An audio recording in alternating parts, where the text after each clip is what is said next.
Bonjour les amis, alors bien que n'ayant toujours pas mes résultats, 11 jours après, Éric Loridan, que vous connaissez certainement puisque on a fait des vidéos ensemble, on a des lives, m'a envoyé un message réconfortant au possible. En effet, il m'écrit: nouvelle publication scientifique, nous sommes ravis de vous annoncer la sortie de notre dernier article targeting, etc. Il me met l'article et je vais vous le mettre traduit en français, je vais essayer. Les co-auteurs incluent les scientifiques renommés tels que, la liste est longue et ça termine par « ça va te plaire Guy ». Effectivement. Donc, j'ouvre cet article avec Firefox. Pourquoi Firefox? Parce qu'il a l'option de traduire en français. Je vous mettrai le lien original puisque le lien traduit, lui, redevient le lien anglais.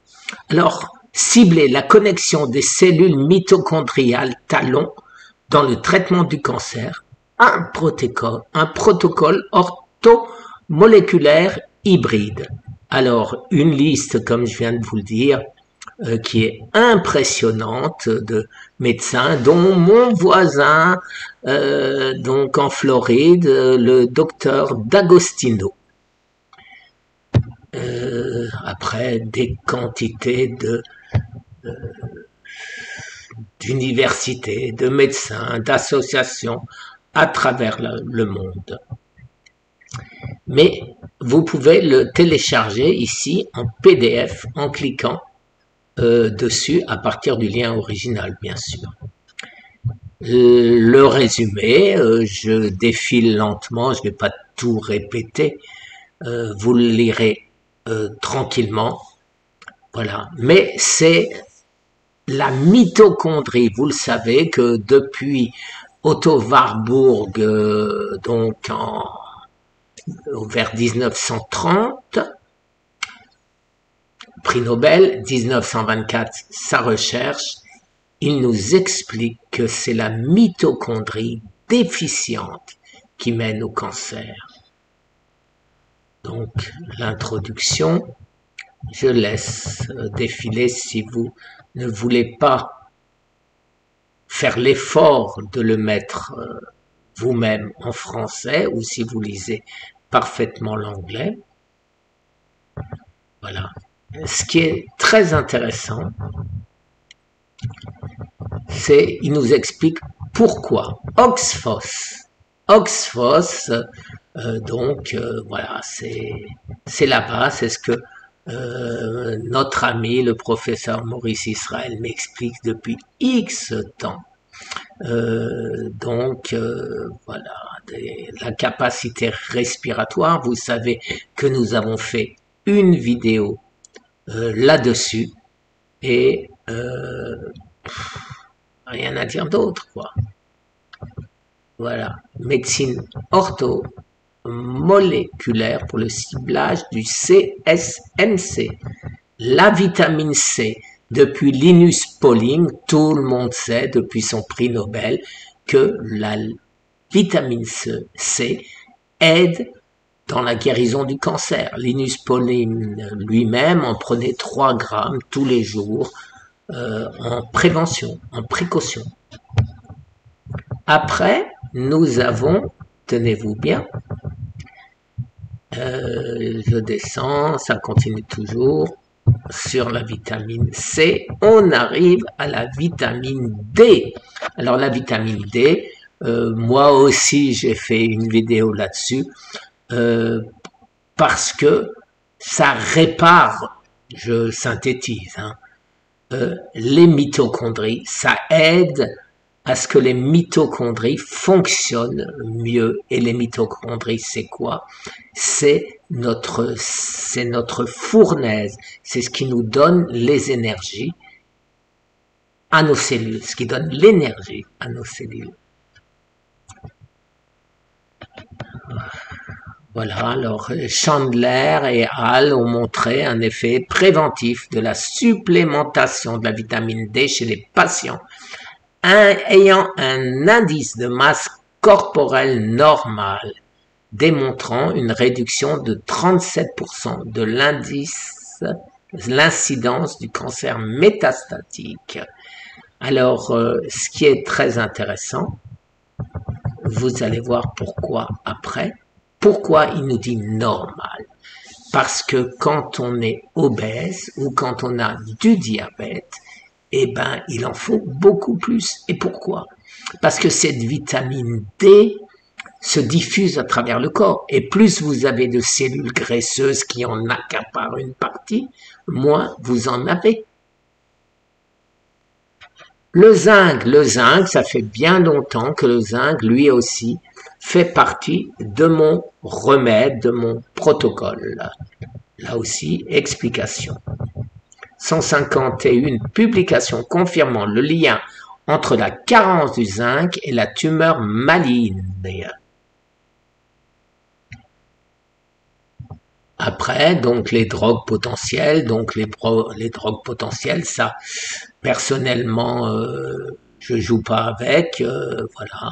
L'altération de la fonction mitochondriale avec des agents pharmaceutiques doit être considérée avec prudence, car elle peut être très dangereuse pour les cellules saines.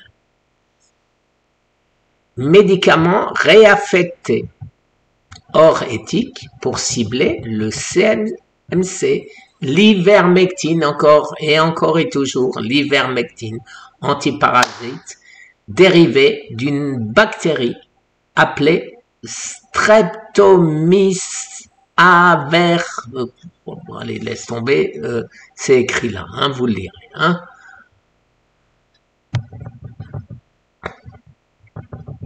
Et on arrive, en partant de là, à une autre famille de médicaments appelée le benzidazole, qui possède des capacités anticancéreuses prometteuses, dont le fenbendazole et le mebendazole.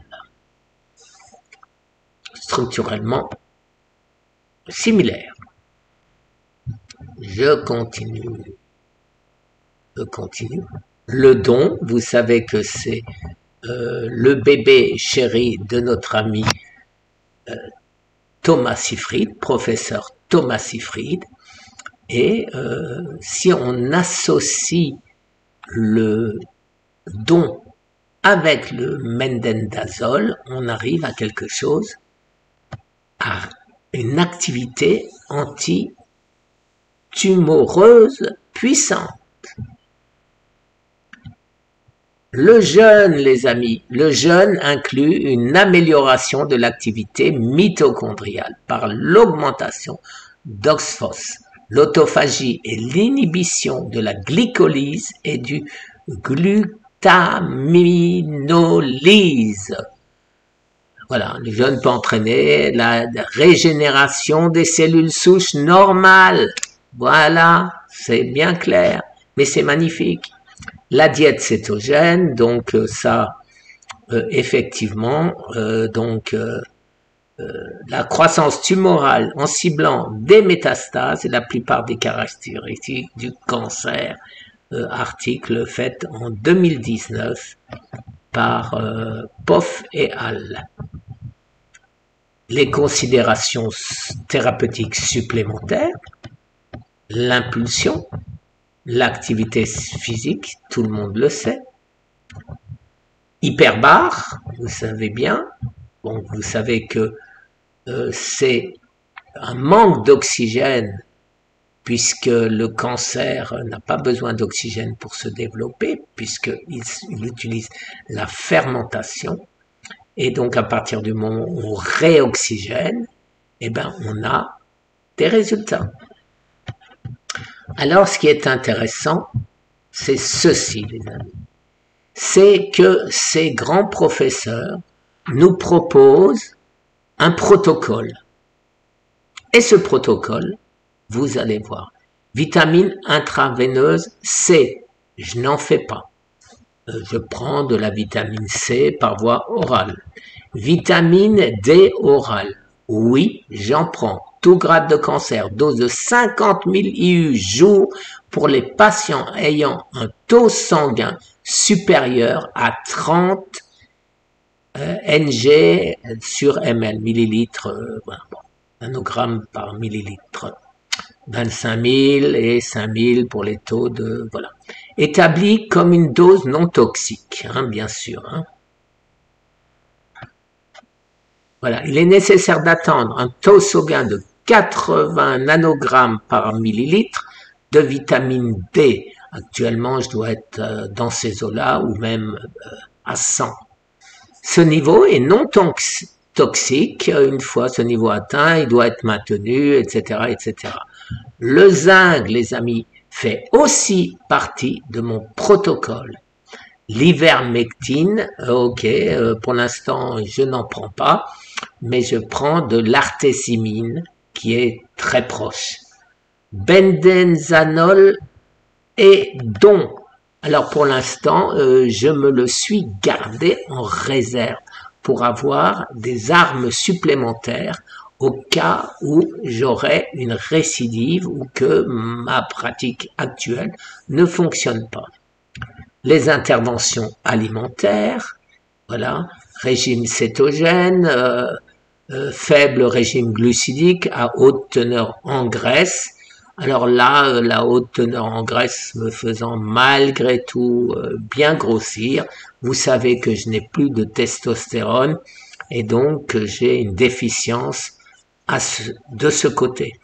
Maintenant, cancer intermédiaire et de haute qualité, le régime cétogène doit être couplé à une eau rapide pendant 3 à 7 jours consécutifs dans les cancers avancés.